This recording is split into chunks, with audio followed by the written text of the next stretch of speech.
everyone. Hello. It is Monday, and we are going to get moving. It's Monday, motivation to move. All right. So I am getting on here to make sure that yes, I'm here live. Yay. I'm going to be sure to share this to my group. Hello, everyone. If you are joining me live, please say live. And if you catch the replay, please say replay. This was a very interesting day for us. Our third son started. I am about to make you mad. Our third son started driver's training today, and it was out in the real world. It wasn't virtual, and that took a whole different thing. We have been haven't been doing activities and things, so it was like, oh, I forgot interaction with people and driving places and all that stuff. So it was a lot of activity for us today. But today we're going to talk about something really wonderful, really good. I just got off with a client. We were talking, and I challenged her on this, and I'm excited about this challenge. Today we're going to talk about the best diet, hands down, the best diet that you can go on. And we're going to see. So before I get started, before I go any further, I want to make sure that everybody knows who I am. My name is Teresa Horn. I'm the founder of Sisterhood of Strong, personal trainer, nutrition specialist, and health and wellness coach. And today we're talking about the best diet, hands down the best diet you can go on. And if you know me, you're probably already like, diet? What is she talking about here? Usually she's saying we don't need to go on a diet. But if we talk about the definition of a diet is really what we eat. When we go on a diet, we are choosing to eat a specific way. So the best way that you can eat is to eat whole foods, to eat real foods, meaning food that has been through minimal processing. So the answer to the best diet ever, hands down, the best diet you could eat would be a whole foods diet or real foods diet. Diets that your great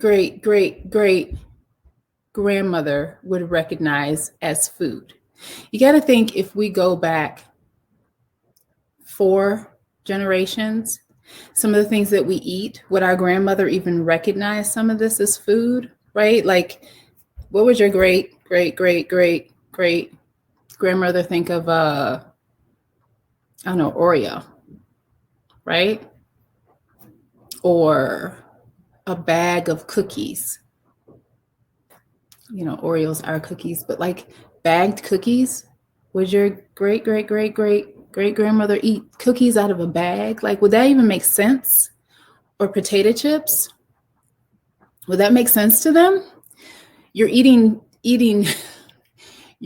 food that came out of a bag, a cookie that came out of a bag? Probably not. Or you're going through in a car and going through a drive-through and getting things to eat.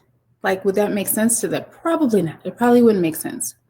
Because when you think about it that way, does it even make sense for us? Like, what kind of nutritional value can a cookie out of a bag really have?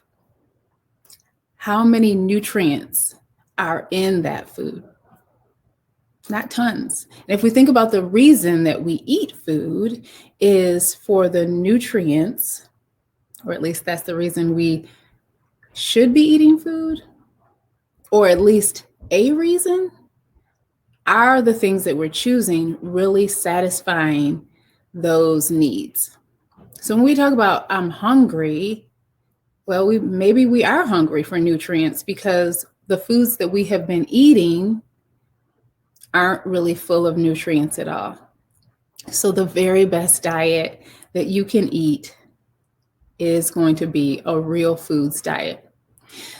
So let's talk about why that is, right? So the three major categories of food, the three macronutrients are protein, fats, and carbohydrates. So the things that we eat are going to come from those three categories. Real foods diet, we want to get our foods from our real foods. We want them to be in the category of protein, fats, and carbohydrates. Everybody, maybe not everybody, but really popular right now is keto. Keto's super popular. And why is keto popular? Why do you see people becoming successful on a keto diet? And so the answer to that, drum roll please, is because it restricts your carbohydrates to carbohydrates generally that are real foods. On keto, you can have a certain amount of carbohydrates. It's going to limit your carbs. We know, well, if you don't know, listen up. Protein, fats, carbohydrates. Bread is a carbohydrate. Most of us think carbs, we think bread, we think pasta, we think chips. Definitely yes. Also, broccoli is a carbohydrate, and watermelon's a carbohydrate, and blueberries are a carbohydrate. So if I say real foods, I want you to eat protein, fats, and carbohydrates, I'm not limiting your carbohydrates at all. I'm not saying you have to have a certain number, but I am saying that we are going to eliminate bread, pasta, because those are not what we are considering real foods.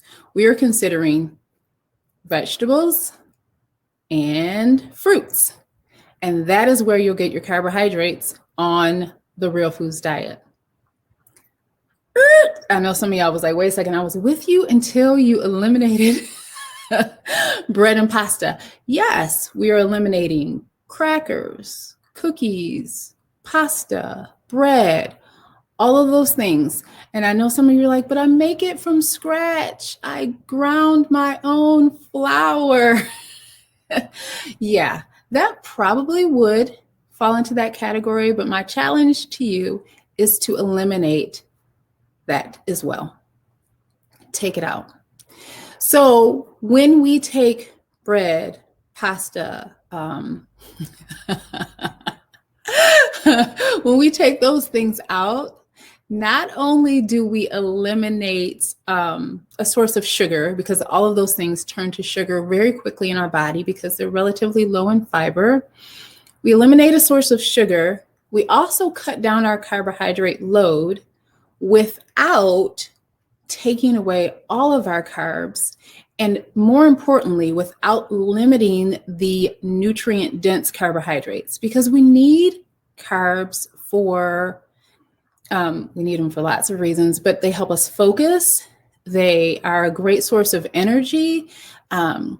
They help us stay, they give us flavor, they give us variety. So there is definitely a place for carbohydrates in a real foods diet. And so we want them to be in our diet. We don't want to say, keep them at a certain number necessarily. We want to have them in our diet. We want to be able to use them for energy, but we do want our carbs to come from fruits and vegetables.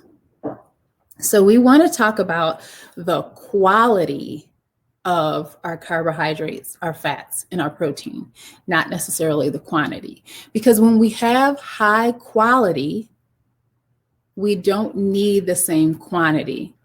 Maybe you have to think back, but how many times have you gone through the line at McDonald's, or I'm not going to call this, but gone through a fast food line and, ate the double meal. You had the burger and the fries and the drink, and you ate it all before you even got to your house. And then like 2 hours later, you were hungry again. When you think about that, it's like, how is that possible? I see it with my kids all the time. Like they'll eat fast food like that, and then they'll be hungry like 2 hours later.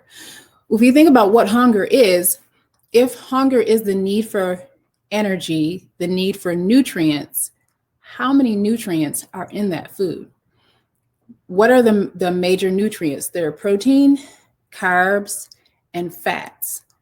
The majority of what you ate, if you ate at a fast food restaurant, is probably fats and carbs. There's protein in the meat, but what is the quality? Ooh, let's think about that. What is the quality of the protein in that meat, in that situation? You've got lots of fat, you've got lots of processed carbs, and you've also got a lot of calories. Those calories are empty calories. So you're going to eat that food, but your body isn't getting lots of nutrients from that food. So your body doesn't really care that you used all of the calories you really should have in a day. Perhaps maybe maybe it's 12,000, maybe it's 1,800. If you had a drink with calories, like you had a regular soda, you probably had in that one meal all of the calories you should have in a day in one meal, but you didn't have anywhere near the nutrients your body needs for the day. Your body doesn't say, I've had all the calories that I need for the day, so I'm no longer going to be hungry. Your body is like, I need nutrients, and in 2 hours, I'm going to want those nutrients. You have just pacified me for a little while. Your body is going to want nutrients. Therefore, your body is going to tell you you're hungry again. What are you going to do? Sorry, body. I've had my calories and I'm not going to eat again. Look, I know that most of us have gone on a diet and we've told ourselves that. We're like, okay, I'm done eating because I had my calories, but your body still wants nutrients. Your body still needs nutrients. So our goal is to give our body nutrients by focusing on the quality of our food and not the quantity. The quality of our food. Because when we eat high quality foods, we are going to be less hungry because our body is going to get what it needs. Think about a cheeseburger that you get at a fast food restaurant versus a stew that you made that has, maybe it has kale and it has potatoes and it has, what else are we going to put in our stew? We're going to put, we're just going to have lots of herbs and spices because we want it to have a lot of flavor. It's going to have a vegetable stock that you made with, like throughout the week, you were putting leftover vegetables in the freezer. And so you built up a nice amount of vegetables. So you put that in there, you made a stock. And you had a chicken that you kept the carcass, and so you made some broth. So you've got like bone broth, and you put that in there, and so you made this really flavorful stew that has all these nutrients in it from the different vegetables that you put in there, and it's even got some stock in there. You didn't put meat in this one, but you got bone broth because you put the stock in there. What's going to be more sustaining? What's going to have more nutrients? It's going to be the stew. The stew is not going to have anywhere near the caloric load that cheeseburger is. But when you look at that, many of us are going to think, I'm going to be hungry. Some of us know that stew is going to be more satisfying. But some of us are still in that place where our brain is still thinking, I need a piece of meat in a bun to fill my stomach. I was talking to somebody today and I was like, that is a lie. Ooh, let that settle. It's a lie. And it's a lie that we've been fed through commercials, through the food pyramid. Ooh, I said it.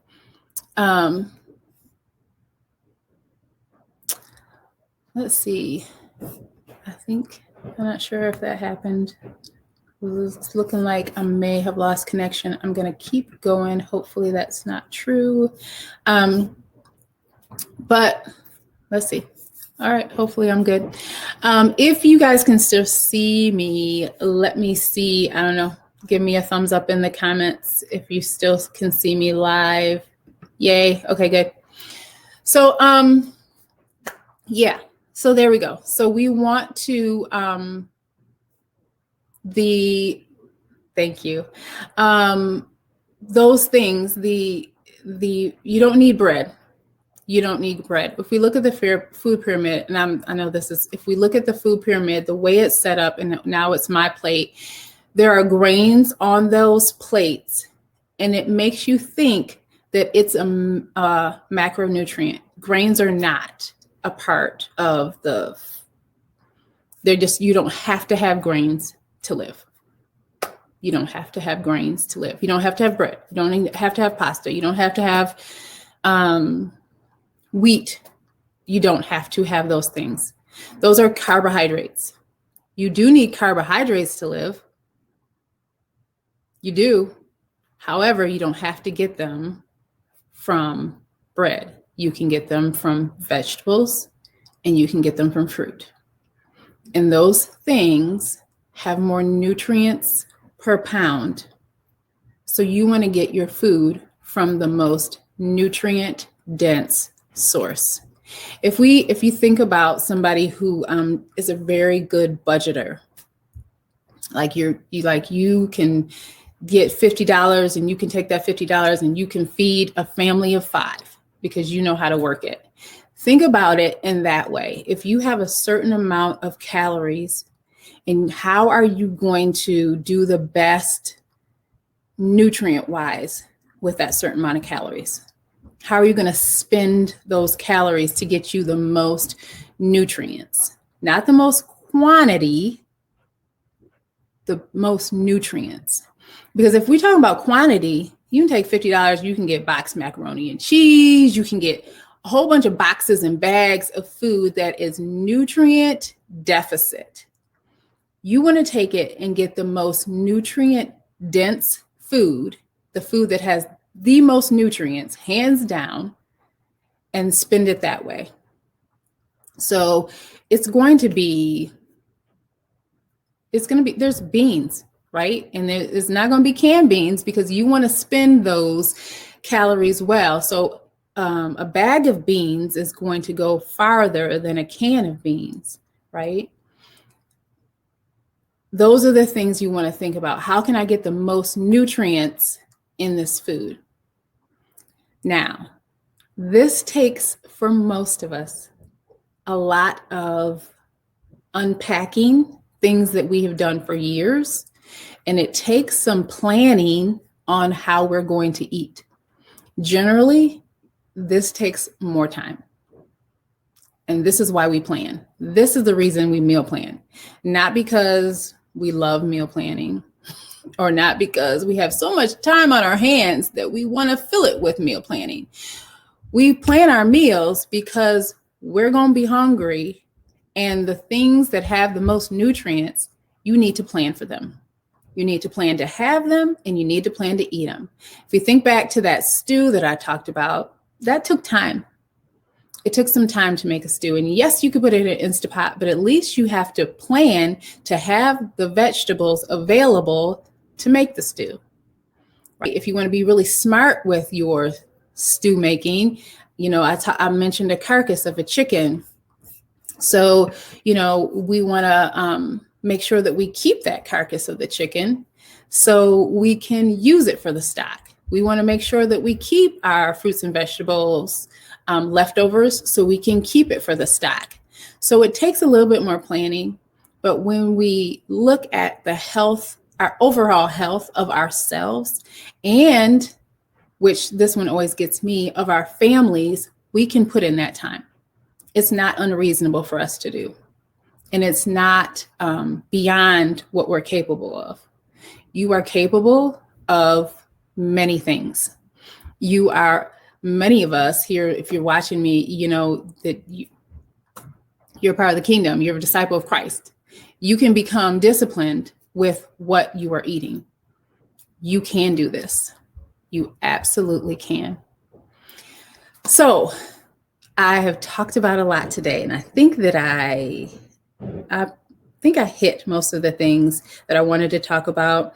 I guess one of the downsides that I do want to mention that about processed carbohydrates, there are many, but they have sugars that we don't necessarily need, right? Sugar, and we all know sugar is an issue. Starch, extra starch, sugar, same kind of thing for our body. That affects our hormones. And then some of us are coming to that menopausal stuff. And the last thing we want is something else to mess with our hormones. So it can affect our hormonal swings and shifts, and also our hormonal load, right? So the more fat we have on our bodies, fat holds hormones. And so the more, when we eat too much and we don't burn all that energy, it's stored on our body, and the storage eventually will become fat, and hormones are stored in fat. So we don't want to give any more fuel to that.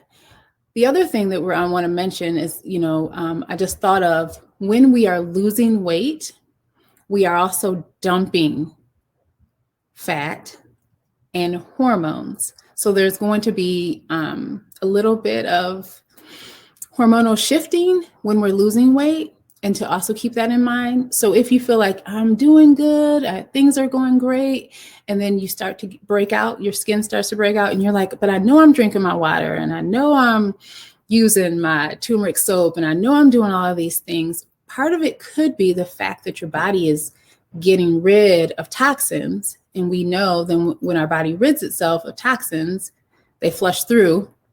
And so maybe that's kind of what you're seeing. That just came to me. That was for somebody. I don't know who that was for. And then overeating. When we have too many processed carbs, there is, again, because we're not getting the nutrients that we need from the food that we're eating, we overeat. Right? Because our body's like, I need more energy. I'm still hungry. Your body's not lying. You didn't give it nutrients, right? So it wants to eat more. Your body is going to want what it needs. We need to get to the place where we can have our body in a rhythm that you can depend on and that you can trust. Because when we eat so many processed things, it's hard to understand what is really our body needing something, and then what is our palate and our kind of just our addiction wanting sugar. Sorry. That's what that is. And we have to break it. Like a sugar addiction just has to be broken. We have to undo it. You have to take that sugar out so you can understand what real sugars taste like. An apple has real sugar in it. Can you taste it? Do you know it? Maybe you do, but maybe you don't, because you're eating so many sugars that are processed that you can't taste the sweetness of an apple. Grapes have a ton of sugar. Do you experience grapes as being sweet? Do you have so many other sugars in your diet that grapes aren't even sweet for you? Onions have sugar. Do you experience onions as having sugar? Sweet potatoes, white potatoes, all of those things have naturally occurring sugars. If we have so many artificial sugars in our diet, in the things that we eat, we can't really taste the natural sugars of the food that's actually going to give us the nutrients that we need. So for the month of May, we're going to do a 21-day real Foods Challenge. Yeah, are you ready? Are you ready? We're going to start May 1st. 21 days, real foods. So I am going to suggest to you that you throw out the pasta, that you get rid of the potato chips, that you get rid of the cookies, that you get rid of the Wonder Bread, all of that. Out the door, out the window, to the food pantry, whatever, to your neighbors. We're going to do 21 days. We're going to go in for 21 days. So if you decide to join us, I would love for you to post it somewhere on your social media. Post it that you're going to join the 21-day Real Foods Challenge. If you're a part of the virtual studio, for the month of April, you got a 21-day meal plan. So you have plenty of recipes available to you right now. For the training for the month of May, we're going to be working on our metabolism. So if you have a special event coming up, like a graduation or a wedding or anything, any type of thing that you want to get this big push to, we're going to be working on training to get you right. It's going to be fire. May is going to be fire. So we're doing the 21-day Real Foods Challenge with our eating, and our training is going to be metabolism pumping, building, get you going for the training. So if you decide to join the virtual studio, if you're not already a member of the virtual studio, join this week. Join this week. Join the last week of April. You'll be able to print out the 21-day Real Foods meal plan. You'll be able to print that out, and then you'll flip with us into May and be able to get the metabolism building workouts. It's going to be so good, you guys. I'm pretty excited about it. So if you have a special event coming up in May, now is the time to join the virtual studio. If you're already a part of the virtual studio, you need to tell somebody. You need to be like, look, girl, this is the month to join. You need to join right now. You need to join this week, join the virtual studio, print out the 21-day meal plan, and then work out with us in May, because you will see results.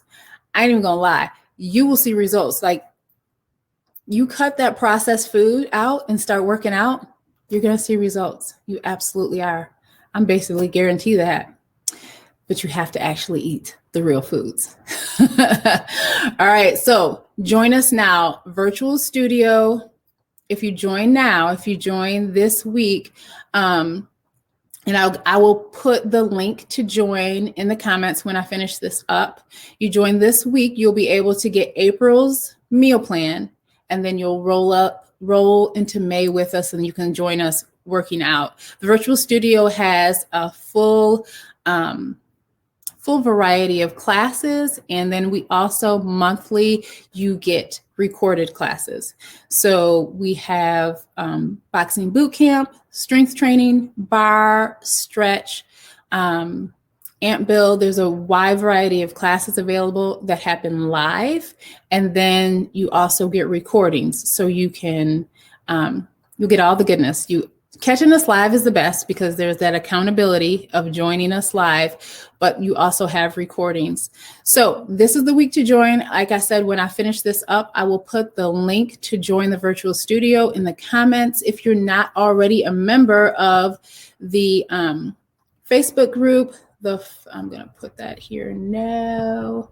The free Facebook group, Sisterhood of Strong crew. This is where we'll be talking about everything for the challenge throughout the month. So go over there and join us.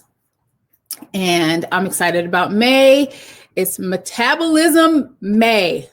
Crushing that metabolism. If you are at a plateau, if you're already doing something and you've hit a plateau, you need to join us. You need to get with us. All right, you guys, thanks for joining me. Again, this is Teresa Horn. I'm the founder of Sisterhood of Strong, and we are rolling into Metabolism May. We've got our 21-day Real Foods Challenge and May Metabolism workouts. I'm excited about it. I'll see you guys later. All right, bye-bye.